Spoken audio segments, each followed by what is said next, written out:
Buenas tardes, amigos de la Caja de Pandora. Estamos en el Magic International 2013 y hoy contamos con Carlos Mesa, que teníamos varios días sin vernos.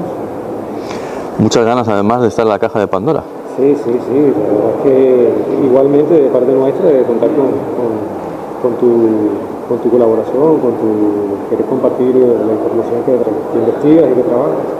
Yo encantado, ya sabes que me tenéis a vuestra disposición siempre que queráis, ¿eh? Solamente tenéis que llamarme y allí estaré. Muchas gracias, Carlos. Seguramente vamos a ampliar esta información con una entrevista más profunda, pero queríamos aprovechar que te pillábamos aquí, saliendo de la conferencia para que compartieras con nuestros amigos de la web el tema de la Sábana Santa, que es muy interesante para muchos y que nos cuentes qué has descubierto, ¿por qué has descubierto que esta sábana puede ser falsa y puede ser manipulada, ¿no? Bueno, ya de entrada yo lo que hice en la conferencia fue, antes de adentrarme en cómo se pudo falsificar, porque la gran pregunta que se formula a todo el mundo es, vale, si es falsa, ¿cómo se hizo? Es primero evidenciar todas aquellas pruebas que sostienen que la sábana santa, o esa sábana santa que se da como buena y que en estos momentos está en la Catedral de Turín y se exhibe en ocasiones de tanto en tanto allá, esa sábana no puede ser en ningún momento la sábana que envolvió el cuerpo de Jesús. Y partiendo de un pequeñito dato, ¿no? Se supone que la primera persona en localizar la sábana santa, junto a otras reliquias de la Pasión, fue la madre del emperador Constantino, Santa Elena. Y Santa Elena dijo que había encontrado no sé cuántos clavos de Cristo, no sé cuántas coronas de espinas, la lanza de Longinos, del soldado que pegó lanzado en el costado de Cristo, y había localizado unos 39 sudarios. Claro, atestiguar cuál de esos 39 es el bueno es complicado, pero afortunadamente llegó un ángel por la noche que se le presentó en sueños a Santa Elena y le dijo cuál de esas 39 sábanas santas era la buena. Y a partir de ahí empieza a circular in secula seculorum, es decir, por los siglos de los siglos, ¿no? Y tenemos constancia de ella, una de las primeras veces que tenemos constancia de ella, bueno, oficialmente hacia el año 1357, cuando en Lirey se hace la primera exposición de la síndone, que ya en aquel momento el arzobispado dice, o en aquel momento el arzobispo Pierre d'Arcis afirma que es tan burda la que tienen delante que no la pueden dar como el santo sudario real. Dicen que bueno, que es una cuestión de fe y que cualquier feligres que se quiera aproximar a ella pues estará viendo lo que probablemente fuera la pasión de Cristo, pero ni el mismo papado ni el mismo Vaticano considera que hay indicios suficientes como para atestiguar que realmente es auténtica. Los feligreses actuales, los muy devotos de la sábana santa, se empeñan en decir que ya existe, al menos en un códice que se llama el Códice Pray, que se encuentra en estos momentos aquí en Europa, se nos dice que en ese códice se ve un pasaje dibujado. Estamos hablando de un códice del siglo XII, los años 1100 y algo, ahora no recuerdo exactamente la fecha, que hay un pasaje donde se ve el cuerpo de Jesús de Nazaret en una actitud muy similar a la de la sábana santa, donde además se cubre el pubis, ¿no? Y que ese es indicio más que suficiente para intentar afirmar una vez más que la sábana ya existía en el siglo XII. Lo único que se ve en ese códice es un pasaje de la Pasión, pero ninguna sábana que nos dé a entender que realmente lo que estamos viendo es una sábana, sino simplemente un pasaje de un evangelio. Bueno, lo cierto es que esta sábana va circulando a lo largo de los siglos, como digo, y que ya en el siglo XVII tenemos una sábana que, oye, mira por dónde el Vaticano ya la da como buena. Ya se expone en Turín, se da como buena, lo cual viene a atestiguar estas cosas que se oyen por internet y que tú sabes también tanto más que yo, donde se nos dice que quizá Leonardo da Vinci u otros fueran aquellos que intervinieron durante la época del Renacimiento para hacer una copia, porque la que existía anteriormente era tan burda y tan mala que no se sometía a ningún examen riguroso o más cientifista. Y finalmente apareció alguien que hizo una réplica que parece que pueda someterse a otro tipo de análisis. Esa es la que ha pervivido a lo largo del tiempo, esa es la que en estos momentos tiene tanta controversia, pero realmente la controversia no existe. La controversia finaliza en el mismo momento que en 1989 se hace una datación por radiocarbono 14 y eso no falla, y eso nos demuestra que estamos ante una sábana del siglo XIII y no cabe otra, con un margen de error de unos 40 años aproximadamente. Y bueno, después las controversias de aquellos que no quieren ver la evidencia hacen que empiecen a decir que probablemente se ensució a lo largo de los siglos, la sábana o los cortes de la sábana o del lino que se utilizó para la prueba del radiocarbono 14 se lavaron antes de someterse a la datación, y eso implica que evidentemente no se pudo ensuciar y que cualquier ceniza de cualquier incendio que hubiera habido durante el siglo XVI, que lo hubo, porque además hay unas hendiduras que demuestran que en aquellos lugares donde estuvo doblada se quemó por probablemente que se fundiera la plata que en aquel momento recubría aquella sábana que estaba doblada en 12 partes, pues eso, como al ser lavado, también cualquier evidencia de incendio desapareció por completo. Es decir, la prueba es fidedigna 100%. Otros vuelven otra vez a ampararse en decir que las monjitas hicieron unos remiendos y que probablemente se hizo la prueba con algunos de los remiendos que colocaron las monjitas. Remiendos que ya no existen desde el 2002, recordémoslos que los han suprimido, los 29 remiendos, por completo. Eso no debió suceder jamás, porque hay una técnica que se ampara en decir que hay un surcido invisible por alguna parte y por eso el remiendo ni tan siquiera se observa en la original. El surcido invisible implica o pelo o cabello humano o sacar fibras de alguna otra parte de la sábana para utilizarlas para volver otra vez a coser esa parte de ahí. Pues bien, los exámenes rigurosos de esas partes que se empeñan o afirman algunos en decir que son remiendos de las monjitas demuestran una vez más que no hay cosido alguno y que forma parte de la tela original. Por lo tanto, la prueba está muy bien realizada.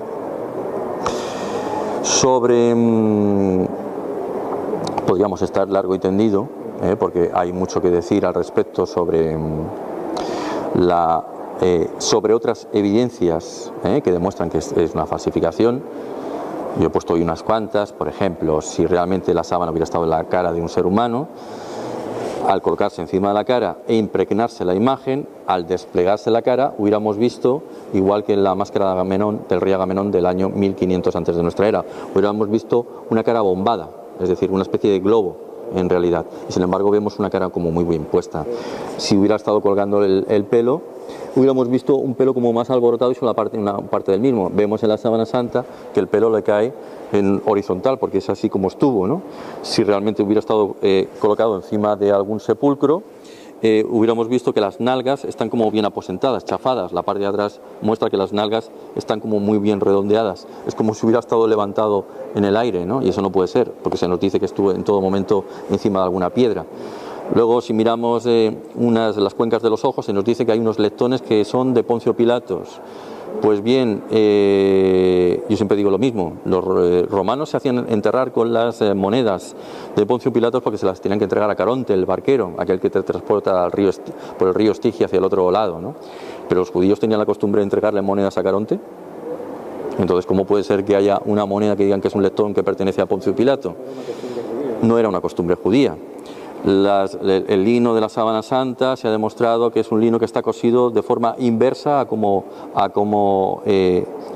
fue originalmente en sábanas del siglo I, es decir, ni tan siquiera el lino es real.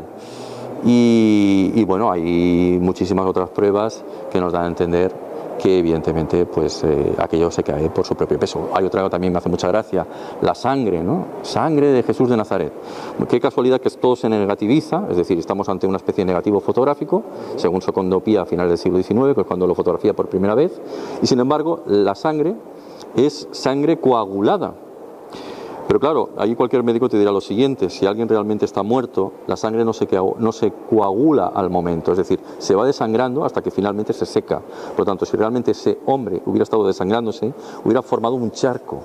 Y ahí lo que se ven son los estigmas de la pasión. Es como si alguien se hubiera entretenido en intentarnos hacer ver que aquello está bien, ¿no?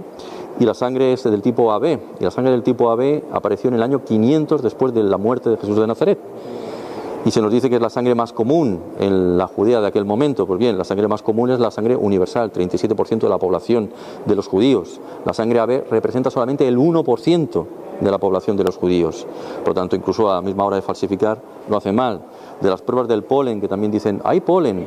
De las 58 o 59 especies de polen que hay, solamente hay dos tipos de pólenes que evidentemente pertenecen a la zona de Judea. Pero vamos a los de siempre. ¿Significa que ese es el origen de toda esa sábana que va moviéndose por toda Europa a lo largo del tiempo? Pues no, sencillamente indica una cosa nada más. En algún momento estuvo en la zona de Palestina, pero no es el origen, porque hay otras 57 especies restantes. Podríamos también decir que cualquiera de esas otras especies implicaría que es el origen de aquella sábana, y sin embargo no lo decimos. Nos amparamos solamente en dos, ampara algunos en dos, para decir que ese es el origen que nos demuestra que evidentemente estuvo allí y que partió de ese punto. Es decir, podríamos estar largo y tendido machacando todas las pruebas habidas y por haber de estas personas que creen que se trataba realmente del cuerpo de Jesús de Nazaret, y ya te digo que no. Y ahora podríamos entrar en cómo se falsificó. Esa sería la siguiente cuestión. Sería bueno que nos hicieras un breve nota de cómo crees tú que se pudo hacer.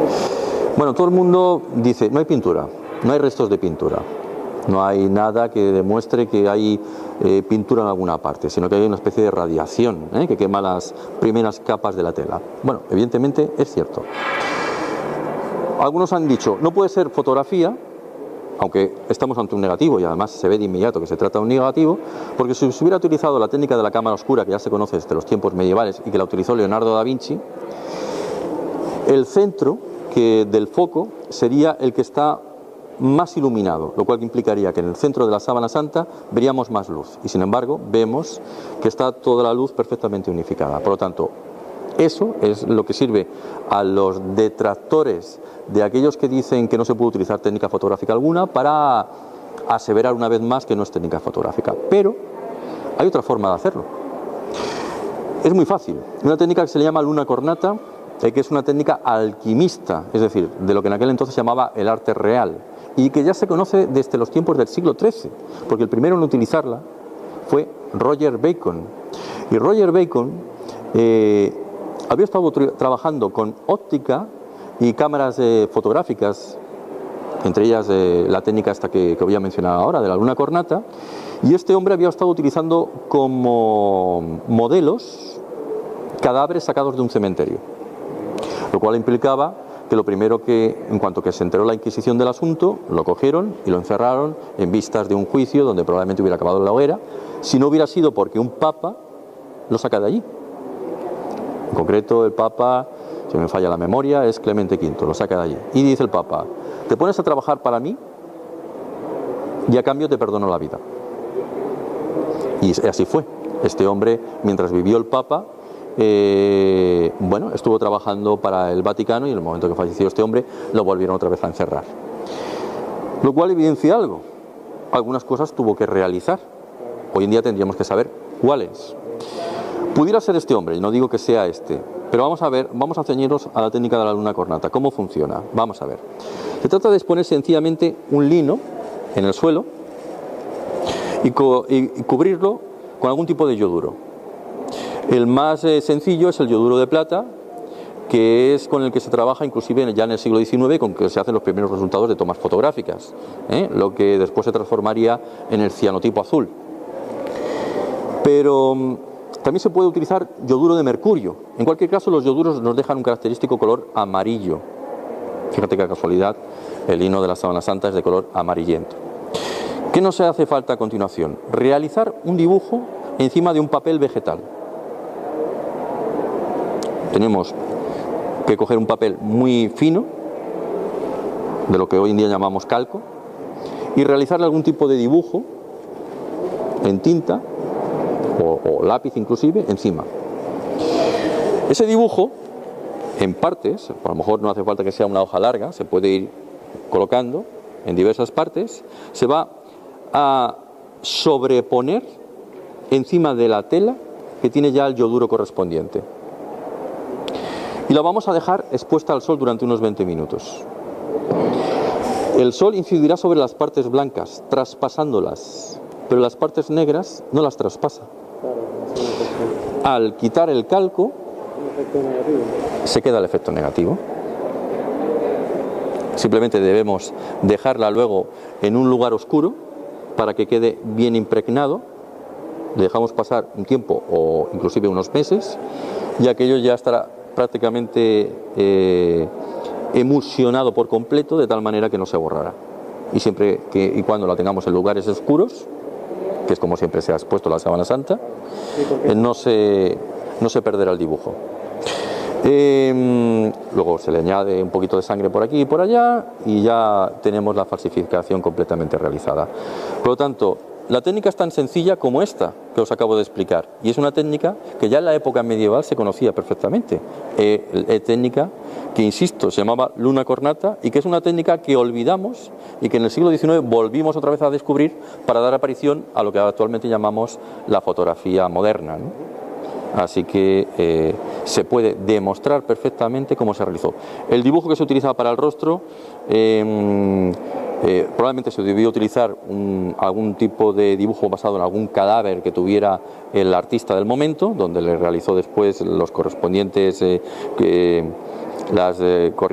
correspondientes destrozos ocasionados por aquello que nos hablan los evangelios sobre la pasión, pero lo que es el rostro propiamente debió coger algún pantocrátor bizantino, porque si te das cuenta la barba está cortada de tal manera que está en dos mitades, cuando también lo normal hubiera sido simplemente una perilla. Y los bizantinos tienen esta costumbre, y entonces si te miras la sábana santa verás que es exactamente igual. Por lo tanto, significa que el mismo artista se debió basar en un pantocrátor ortodoxo bizantino para realizar el rostro que estamos viendo, y a partir de ahí salió el resultado que tenemos. Eso implicará que se puede demostrar fehacientemente, y en base a las pruebas que tenemos, de que es una falsificación y que se conocía cómo realizar una sábana santa y se conocía perfectamente cómo hacerlo.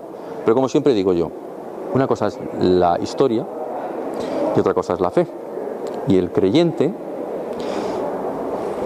pues aunque viniera Jesús de allá arriba y dijera, oye, pues no soy yo el que está ahí abajo, diría, pues aunque lo digas tú, yo lo creo, pues el creyente evidentemente se le caerían muchos moldes establecidos y por supuesto no te la va a dar como buena y se va a amparar otra vez en decir que ha oído, ha sentido por ahí por internet, en algún blog o en alguna cosa, alguna otra prueba, en fin, maneras de intentar ver lo que es más que evidente.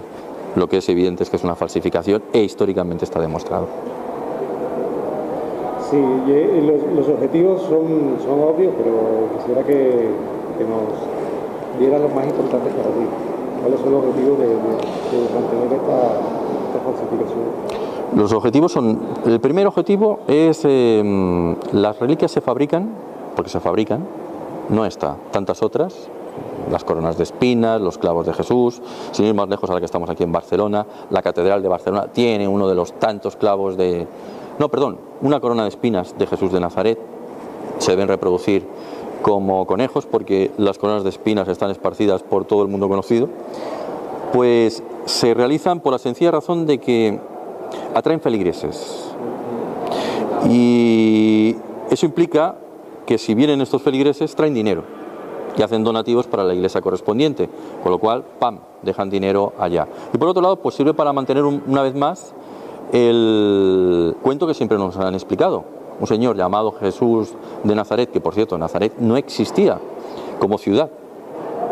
Es más, como todo el mundo daba por sentado de que era bueno, en el siglo VI dijeron, oye, la vamos a hacer porque Nazaret no existe. Y en el siglo VI tuvieron que fabricar la ciudad de Nazaret, que no existía en la época de Jesús. Ya partiendo de este dato, pues tienen que sostener un cuento que viene sosteniendo desde hace un montón de tiempo.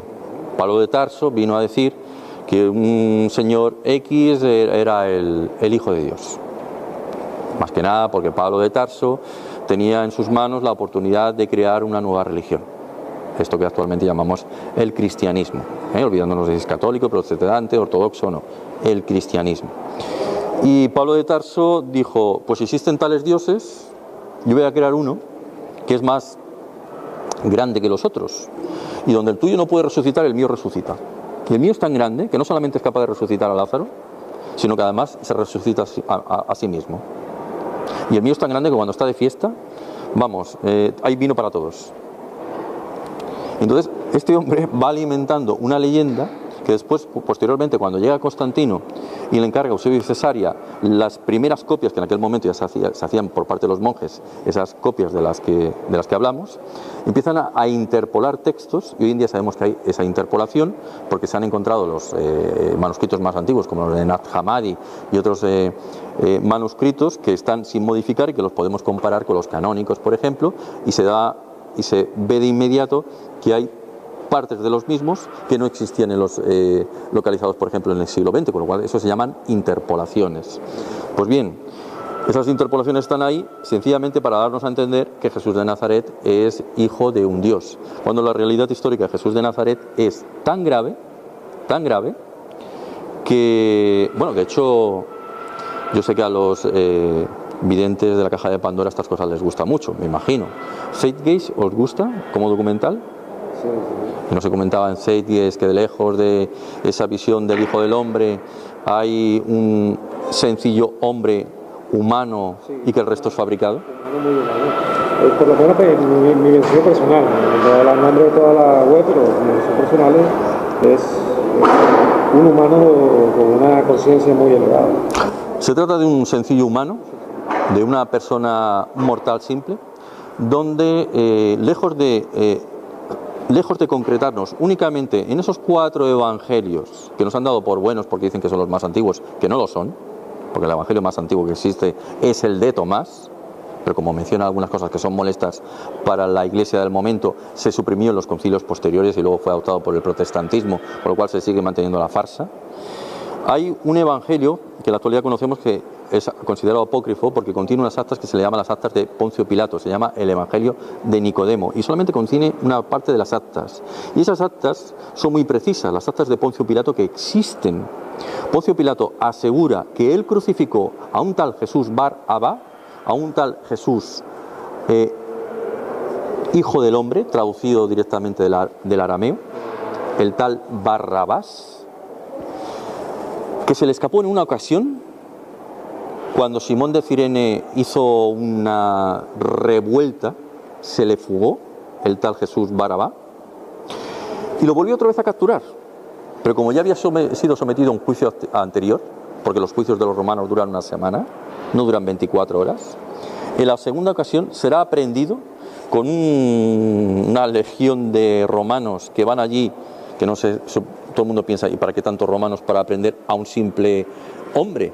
Que le temían porque ese hombre era el jefe de una organización celote, y los celotes son los terroristas del momento, los que combaten contra el yugo romano, porque tal como dice el Evangelio de Mateo 30:14, dice, yo no he venido, palabras textuales de Jesús, a traer la paz, sino que he venido a traer la espada. Significa que cuando llega allí, lo primero que hace Pedro es sacar espada, que siempre nos venden el mismo cuento de que los judíos llevaban espada en aquel momento. Los judíos no llevaban espada. ¿Cómo van a dejar los romanos que han ocupado ese pueblo que los judíos lleven una espada en cualquier momento para que se la saquen y le meten un espadazo? Los judíos no llevan espada. Si llevan espada es la facción celote. ¿Tú piensas que Jesús tomó el camino de los celotes? Jesús era celote, sin ningún género de duda. De hecho, uno de los apóstoles es Simón el celote, que además tiene un hermano que también es celote. Entonces, Jesús era celote, vamos, a mí no me cabe ni la más mínima duda. Y Jesús es el Mesías libertador del pueblo, es decir, el Mesías que viene a libertar el pueblo de los judíos del yugo de los romanos, de la ocupación romana. Claro. Según tu versión, Jesús sí aceptó la propuesta de hacer parte de liderar un ejército para liberar. Jesús dirimía un ejército. Y además se les escapa en varias ocasiones. Es largo de explicar, pero hay pruebas que así lo evidencian. Y como digo, Jesús finalmente será capturado y además le van a preguntar en repetidas ocasiones, que eso es muy importante: ¿eres tú el rey de los judíos? Porque si dice que sí, eso significa secesión. Y es algo que están buscando en el tribunal romano, para acusarle de terrorismo contra Roma, para justiciarlo en la cruz, que es como se justicia precisamente a los sediciosos. Y a él, en la segunda ocasión, lo capturan en el Monte de los Olivos. Pedro saca la espada, le mete un espadazo a Malco, le corta la oreja, y a partir de ahí lo ajustician por segunda vez y lo arrojan a una fosa que se le llama la fosa de la infamia, que por cierto la fosa de la infamia se localizó en el Monte de los Olivos, porque la historia de que está en el Gólgota es de Santa Elena, que Santa Elena dijo está aquí, y en la actualidad vemos una iglesia donde el suelo de la iglesia tiene una especie de piedrecitas que bueno, nos dan a entender que allí es donde fue ajusticiado Jesús de Nazaret. Pues bien, nos dice Poncio Pilatos que fue ajusticiado este Jesús al lado de un tal Gestas y Dimas, que los evangelios apócrifos nos los dan como el buen ladrón y el mal ladrón, que en realidad Gestas y Dimas, según Poncio Pilatos, eran dos celotes más. Así que el jefe de la organización de los celotes está ajusticiado junto a dos celotes. ¿Qué hacen al final? Como hacen siempre los romanos: cogen el cadáver, lo sacan de allí y hacen así, ¡pap!, y lo arrojan a una fosa común. Y nadie, ningún legionario, por mucho dinero que hubiera dado Nicodemo o José de Arimatea, va a coger ese cuerpo arrojado allí, que ya está enterrado, y lo va a sacar y se lo va a entregar a sus familiares. Porque eso implica una cosa nada más. Algunos se van a enterar, porque siempre hay guardias. Y si se enteran de que te has llevado un cuerpo, tú vas a acabar exactamente igual que el ajusticiado. Es decir, te van a crucificar. Por lo tanto, ese hombre acabó en una fosa común. Y allí se quedó. Y si se quedó allí, lamentablemente no hay renacer, no hay ascensión, ni hay nada parecido. Acabó en una fosa como todos y allí se terminó el cuento. A lo largo de los siglos, ese cuento se ha transformado en la historia que actualmente conocemos, del hombre bondadoso que vino aquí a traer la palabra de un Dios que no tiene nada que ver con el del Viejo Testamento, porque aquel Dios era iracundo, Yahvé, que siempre estaba matando gente, y que bueno, y que vino aquí a redimir los pecados. No vino a redimir los pecados de nadie. Este hombre era un celote del momento y acabó como todos los celotes de aquel tiempo, pues ajusticiado en una cruz. Pero de todos modos, a ver, ¿tú crees?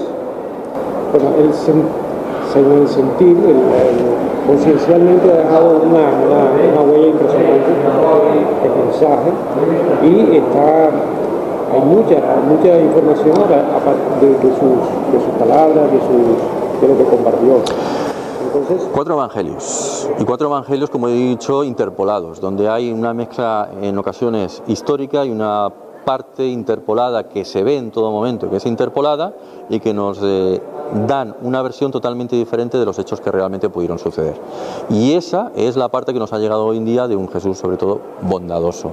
En 4 evangelios, y sobre todo, que tampoco los evangelios canónicos te dan esa visión tan light, tan de buena persona, sino que los hechos de los apóstoles o la palabra de Pablo de Tarso es la que nos ha ocasionado la visión de ese Jesús tan bondadoso, que realmente los evangelios canónicos, si nos los leemos bien, aparte de interpolaciones, no nos da una visión tan afable, tan amable de ese hombre. Y el Padre Nuestro en arameo, que se encontró en una versión totalmente diferente de la que actualmente se... ¿Y el Padre Nuestro de qué siglo es? No tengo exactamente. Creo que es del siglo III. Ya, puede ser también... Entonces han pasado ya 3 siglos desde la muerte de ese tal Jesús de Nazaret, sea quien sea, ¿no? Entonces, tiempo más que suficiente. Yo dentro de 300 años podrán decir de mí a lo mejor cosas que no dije en estos momentos si no fuera porque están reflejadas en las cámaras, pero en aquel momento no hay nada, o sea que si no hubiera existido eso, dentro de 302 años hubieran podido decidir de mí de cualquier cosa, ¿no? Bueno, entonces, según tengo entendido, toda esta manipulación es para el beneficio de la Iglesia, por un lado. Por supuesto. Pero por el otro lado, según tu versión, el trabajo, el personaje de Jesús, en cuanto a su parte espiritual, no es tan cierto como la parte que se le ha dado, la Iglesia le ha dado como para montar un dogma de fe, un negocio. Exacto. Pero tampoco es cierto su parte. Exacto. Hay una parte histórica, no la vamos a echar abajo porque ese hombre existió. Pero bueno, transformaron un simple hombre en un simple mortal en la figura de un Dios divinizado que dio ocasión a crear una nueva religión que hasta ese momento no ha existido, ¿no? Como en griego se le llamó Christos al Mesías, o lo que actualmente llamamos cristianismo, ¿no? Y es un negocio, y actualmente lo seguimos viendo, es un negocio que funciona muy bien, por cierto, ¿no? Que a mí siempre me gusta decir una cosa, además el poder en estos momentos está en manos de los Illuminati, y mira por dónde los Iluminados de Baviera es una organización fundada por Adam Weishaupt, que era jesuita. ¿Y quién tiene el poder en estos momentos? Un papa jesuita, ¿no? Por lo tanto, los jesuitas están en el poder. Es decir, los Illuminati, los jesuitas, están en el poder. Así que tenemos una organización con un negocio tremendo ahí detrás que les viene muy bien. Y esto también me viene a decir algo que no viene a cuento, pero también lo comentaré, donde ahora se nos habla mucho de un papa tan bueno y tan bondadoso. Bueno, el papa de entrada es jesuita, y los jesuitas han traído muchísimos problemas a lo largo de la historia, porque en Paraguay, vamos, casi extinguen a la población de los indios guaraníes, y en países como Japón los tuvieron que expulsar, y en Suiza tienen prohibida la entrada bajo la Constitución. Imagínate, los jesuitas trajeron muchos problemas a lo largo de la historia, incluso dentro de las mismas facciones de la Iglesia ni los quieren, ¿no? Pues bueno, yo siempre digo lo mismo. Este hombre habla ahora de la figura de la mujer, de la introducción de la mujer, como los anglicanos, ¿no? El hecho de que tienen mujeres dentro del obispado, ¿no? O la introducción o el poder respetar a los homosexuales, cosa que hasta ahora la Iglesia jamás ha respetado, ¿no? Bueno, los hechos lo evidencian. Cuando llega el final de su papado, si la mujer se ha introducido y los homosexuales son admitidos dentro de la Iglesia y pueden tener algo muy parecido al matrimonio, ya lo veremos, pero yo no estoy viendo nada. Yo lo único que veo es mucha palabrería, mucho marketing, voy a hacer esto, voy a hacer aquello otro, pero yo no veo que haga nada, porque materialmente, cuando se tiene que llevar a cabo, yo no veo nada. Veo un papa que cae muy bien a todo el mundo, que tiene una boca fabulosa, que parece que salga de todo por allá, pero que, vamos, está haciendo exactamente lo mismo que hicieron todos sus antecesores a lo largo de los siglos. Exactamente igual. Yo creo que acabará su papado y aquí no habrá cambiado nada. Es decir, el negocio se mantiene. Y por cierto, negocio muy bueno. Porque no sé si alguien se ha pensado alguna vez, oye, ¿por qué las mujeres no son admitidas dentro de la Iglesia? ¿O por qué tienen que ser célibes? Respuesta, porque si aquellos papas se hubieran casado, las mujeres y sus hijos hubieran pedido parte de la herencia del Vaticano. Entonces, la manera que tienen de enriquecerse es, oye, mira, aquí no se casa nadie y el siguiente lo apuntamos a dedo, fumata blanca, y entonces la riqueza se nos sigue quedando en palacio. Así que tienen un negocio tremendo montado y vamos, te aseguro que saldrán 50 después de ver este vídeo echando tierra a las palabras que estoy diciendo, porque si no, si muchos despiertan, significa que el negocio se viene abajo. Sí, la idea nuestra de la caja de Pandora es darle voz y darle resonancia a todas las versiones, a todas las que puedan haber, y las investigaciones todas son válidas.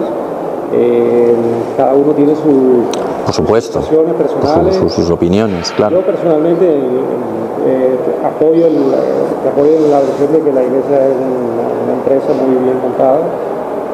Pero por el otro lado sí siento que hay en la figura de Jesús, parte de lo que dices, lo apoyo en cuanto a que fue ¿Quieres decir que el independientemente que esté manipulado es bueno, ¿no? Sí, o sea que bueno, independientemente, para mí, en mi sensación, porque es algo de sensación, yo soy un estudioso profundo del tema, pero en mi sensación, tal vez también por mi tipo de educación, siento que sí dejó conciencialmente abierta una puerta muy... Vale, pues eso te lo admito, es cierto. O sea, Jesús, aunque no dijera textualmente las palabras que ponen en su boca, después los mensajes que intercaló Pablo de Tarso, o Saulo de Tarso, San Pablo, si quieres, y los mensajes que intercalaron los copistas de Eusebio de Cesarea, pues hombre, son mensajes de buena esperanza y son buenos, y que quiera ver en esos mensajes, que no fueron jamás dichos por boca de Jesús, quiera ver un mensaje de unión, hermandad, fraternidad y un mensaje de esperanza para la humanidad, hombre, si eso le sirve,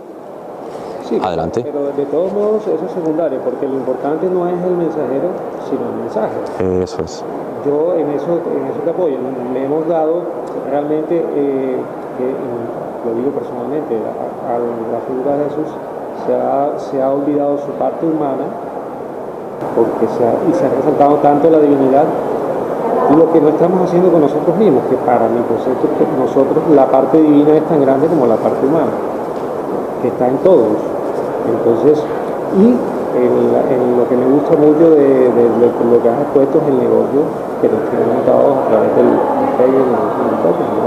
Hombre, hay una riqueza ahí que se oculta desde hace un montón de siglos, y esa riqueza permitiría vivir sin problemas a toda esta humanidad que está pasando un trago tremendo, ¿no? Y sin embargo no lo hacen. No lo hacen porque, bueno, porque ahí tienen montado el Vaticano Sea, y donde digo Diego. Estas son unas personas que bueno, por un lado te dicen una cosa, pero por otro lado están haciendo otra. El Vaticano todo el mundo sabe, y hay investigadores mucho mejor que yo, como Eric Fratini, que supongo que habéis hablado con él en algún momento, y si no deberíais hacerlo, donde este hombre ha puesto en evidencia cuáles son los negocios del Vaticano. Uno de los negocios del Vaticano, donde tiene invertidas acciones del mismo, es en la venta de preservativos. Es decir, el mismo Vaticano está metido dentro de la venta del preservativo, y sin embargo lo primero que te están diciendo es que no lo utilices. Es decir, una cosa es lo que predican, otra cosa es lo que hacen realmente, ¿no? Entonces, a nivel de la banca del Vaticano, que sabemos que está introducida con la mafia, que bueno, que han tenido de todo allá adentro, y que bueno, es lo que acabas de comentar, es un negocio y que no va, y el negocio va a pervivir. O sea, esto no va a acabar, por mucha supuesta profecía que aparezca por ahí de papas negros o otras extrañas profecías. El negocio no se lo va a echar abajo nadie, ¿eh? Además, el negocio se basa en la ignorancia, y contra más ignorancia haya, mejor, porque más fácil es debilitar esa mente para inculcarle una idea. Entonces, manipulación en definitiva.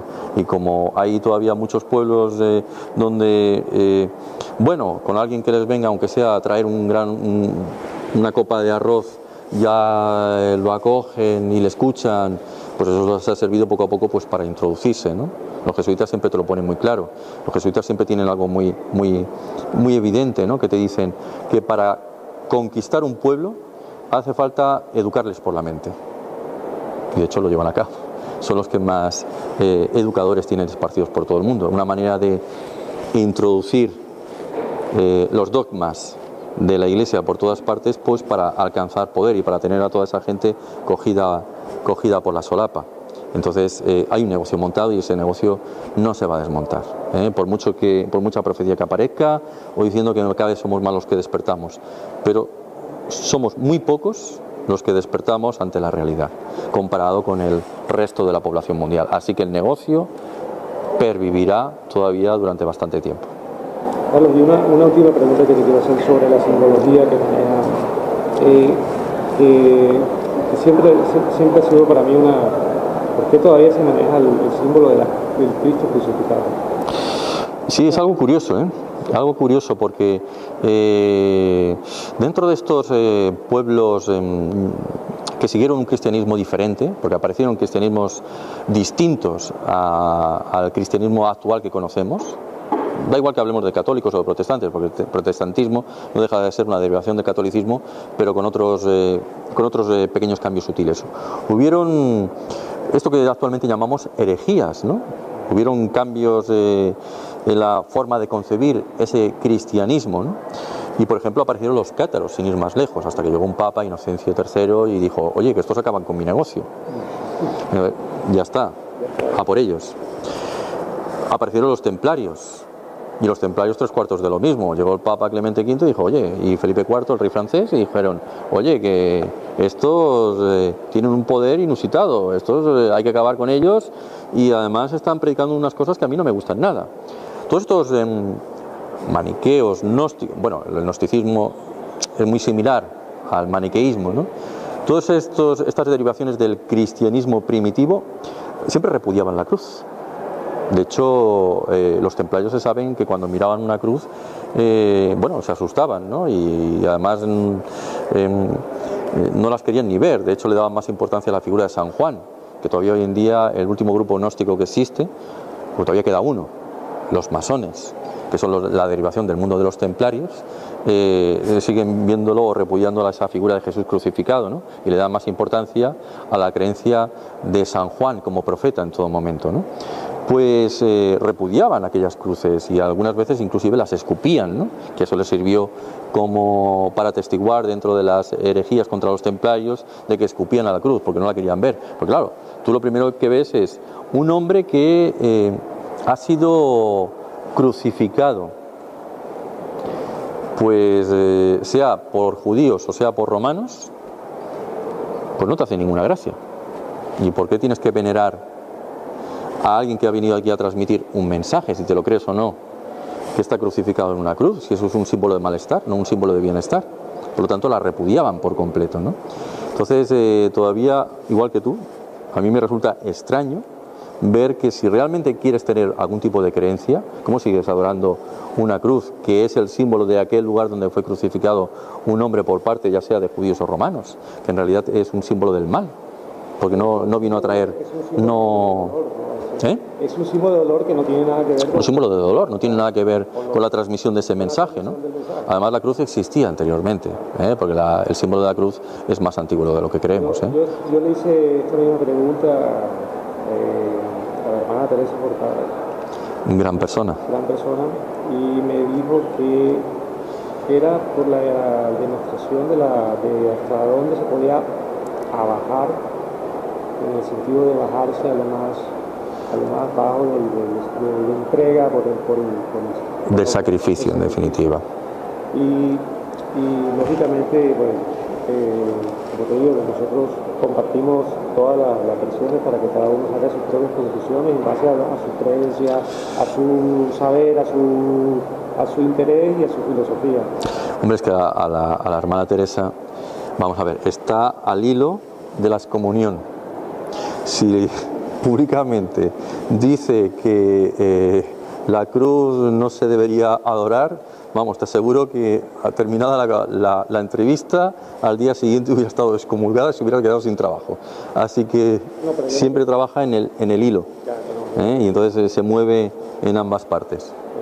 Yo creo que lo dijo, yo estoy seguro que lo dijo Bueno, estoy convencido de ello, pero también te aseguro que aunque tuviera alguna otra posibilidad de decir algo distinto, no lo diría porque se está moviéndose en un hilo muy fino. El punto de mi visión es que es un instrumento de castigo y que se ha mantenido parte de esta simbología en una redención, en un pecado, en una culpa, en el dolor. Con lo cual, con la información y con la nueva energía que estamos sintiendo ahora mismo, sabemos que debemos cambiarla hacia algo positivo, ¿no? Hacia una situación mucho más de amor, de positiva en todo sentido. Pero esta y todas las religiones, claro, en definitiva, traen el mismo mensaje. Quiero decir, que no hay ninguna que tenga potestad de definirse como la auténtica. No podemos, por vivir en Occidente, porque vivimos en Occidente y por eso tenemos esta religión, decir que el cristianismo es la única que trae el mensaje verdadero. En realidad, todas las religiones, independientemente de cómo hayan sido construidas, tienen un mensaje y todas te traen un mensaje de buena esperanza, en definitiva. Entonces ahí tenemos, tenemos los judíos que también creen lo suyo, tenemos el budismo que probablemente te dé una versión más afable todavía de la realidad y te habla de una reencarnación y de una rueda de la vida, ¿no? Tenemos el taoísmo, tenemos el hinduismo con Krishna. Y bueno, cada uno puede creer evidentemente lo suyo, y lo que no hay, o lo que no tiene parangón, es que, como muchas veces oigo por ahí, es que la única religión verdadera es el mensaje que vino a transmitir Jesús. Pues entonces eso no es respetar a nadie, porque para mí Los mensajes, como te digo, históricamente hablando, han sido introducidos por otras personas a lo largo de los siglos, ¿vale? Esta religión y todas, en definitiva. Y bueno, y a partir de ahí, pues bueno, si tú quieres creer en los Reyes Magos, porque te apetece creer que los Reyes Magos, pues de acuerdo, pero tienes que respetar que otras culturas sigan creyendo en sus Reyes Magos. Y no significa que la tuya sea mejor que la del compañero. Entonces hay que dar pie a que una cosa es la historia y lo que debió suceder, que es lo que yo siempre busco como verdad, y otra cosa son las religiones, y cada cual, por supuesto, tiene que respetar no su religión, sino la de los demás. Pues muchas gracias, Carlos, por compartir toda esta información, esta investigación que estás realizando, y esperamos contar contigo para más charlas y más tocar nuevos temas. Esto se acabará transformando en un libro, así que tarde o temprano, todo esto que os acabo de proporcionar, se acabará transformando en un libro con más información y mejor documentado, con lo cual seguramente que tarde o temprano nos volveremos a ver, y yo encantado de volver otra vez a charlar con vosotros. Pues muchas gracias, Carlos, por estar aquí. Gracias a ti y a vosotros.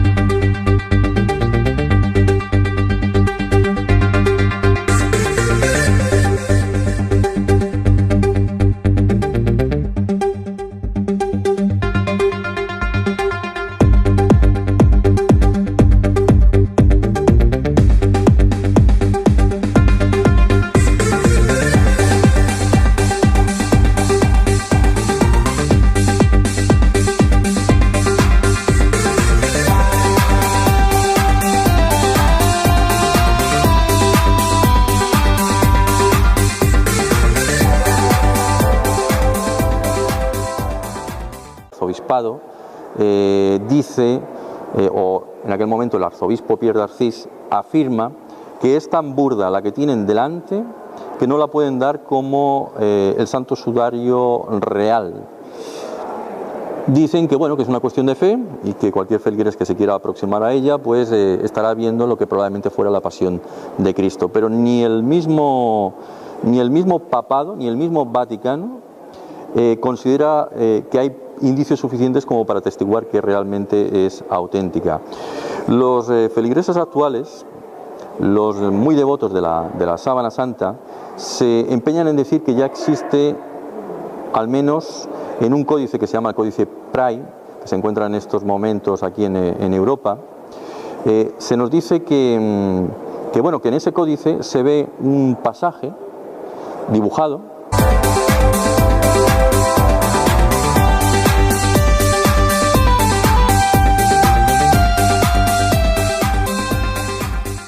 Buenas tardes, amigos de la Caja de Pandora. Estamos en el Magic International 2013 y hoy contamos con Carlos Mesa, que teníamos varios días sin vernos. Muchas ganas además de estar en la Caja de Pandora. Sí, la verdad es que igualmente de parte nuestra de contar con tu colaboración, querer compartir la información que investigas y que trabajas. Yo encantado, ya sabes que me tenéis a vuestra disposición siempre que queráis, solamente tenéis que llamarme y allí estaré. Muchas gracias, Carlos. Seguramente vamos a ampliar esta información con una entrevista más profunda, pero queríamos aprovechar que te pillábamos aquí, saliendo de la conferencia para que compartieras con nuestros amigos de la web. Fue la madre del emperador Constantino, Santa Elena.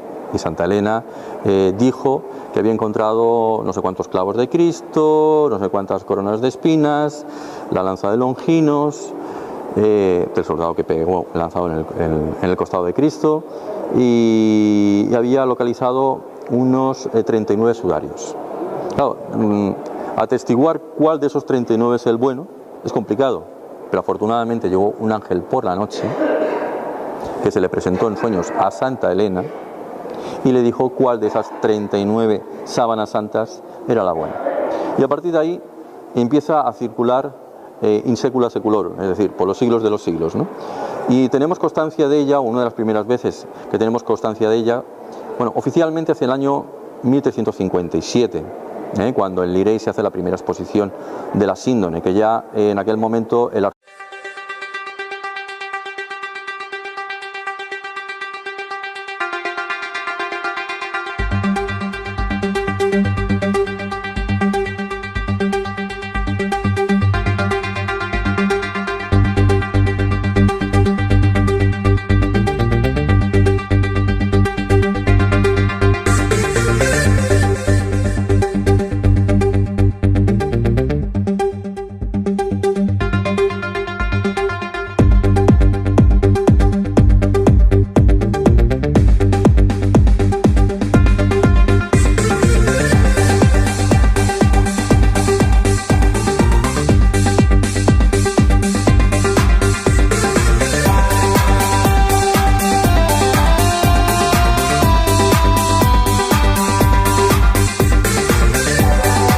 el tema de la sábana santa, que es muy interesante para muchos y que nos cuentes qué has descubierto, por qué has descubierto que esta sábana puede ser falsa y puede ser manipulada, ¿no?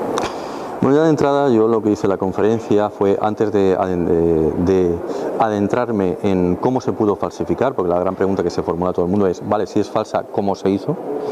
Es primero evidenciar todas aquellas pruebas que sostienen que la sábana santa, o esa sábana santa que se da como buena y que en estos momentos está en la Catedral de Turín y se exhibe en ocasiones de tanto en tanto allá, esa sábana no puede ser en ningún momento la sábana que envolvió el cuerpo de Jesús. Y partiendo de un pequeñito dato, ¿no? Se supone que la primera persona en localizar la sábana santa, junto a otras reliquias de la Pasión,